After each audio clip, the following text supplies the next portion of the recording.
বাড়ির কাছে প্রস্তাব এসেছিল, আপনারা কি চান? মন্ত্রিত্ব চান, দেশ পরিচালনা চান, সবকিছু দেওয়া হবে, শুধু শেখ হাসিনার নীতিতে আপনারা আসেন। সেই নীতি তো ছিল ৭২-এর সংবিধান। সেই নীতি নিয়ে আজকে কেন এখানে এত কথা বলা হচ্ছে?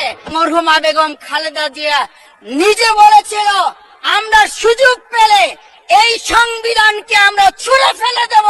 একটা গুলি করলে একটা সরে বাকিগুলো লড়ে না, সেই লড়ে না লোকগুলো ছিলাম আমরা। মাননীয় স্পিকার, গণভোটের প্রতি সমর্থন না জানিয়ে জুলাই সনদকে যদি আজকে ইগনোর করা হয়, তাহলে আমাদেরকে কিন্তু আবার সেই গুম খুনের আয়না ঘরের দিকে আমাদেরকে ধাবিত করা হবে। গোটা বাংলাদেশ আবার জেগে উঠে গণভোটকে তার কার্যকর করতে। গণভোটের বিরোধিতা করার অর্থ হচ্ছে আমরা আয়নাঘরকে সমর্থন করতে চাই।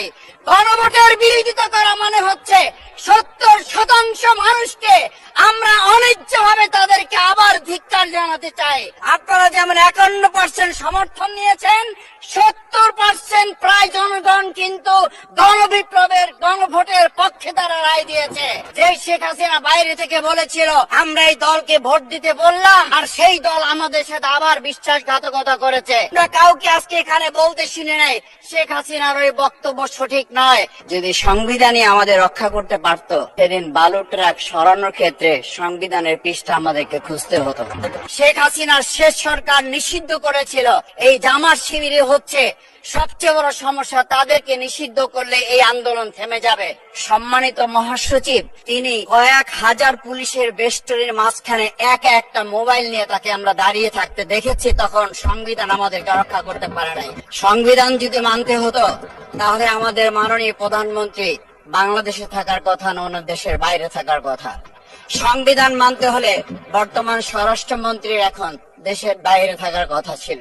আজকে আমরা যখন এখানে দাঁড়িয়ে কথা বলি, তখন আমাদেরকে এটা ভাবতে হচ্ছে যে আমরা কথা বলতে গিয়ে আবার বিগত ১৭ বছরের কোন একটা বৈষম্যের মধ্যে পড়ে যাচ্ছি কিনা।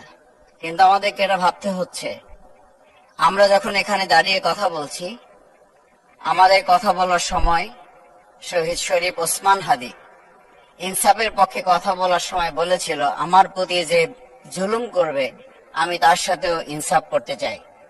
আমরা লক্ষ্য করেছি এই সরকার প্রতিষ্ঠিত হওয়ার পর শরীফ ওসমান হাদির ব্যাপারে তার বিচারে কতটুকু কার্যকারিতা নিয়ে এসেছে তা আমরা এখন পর্যন্ত জানতে পারিনি।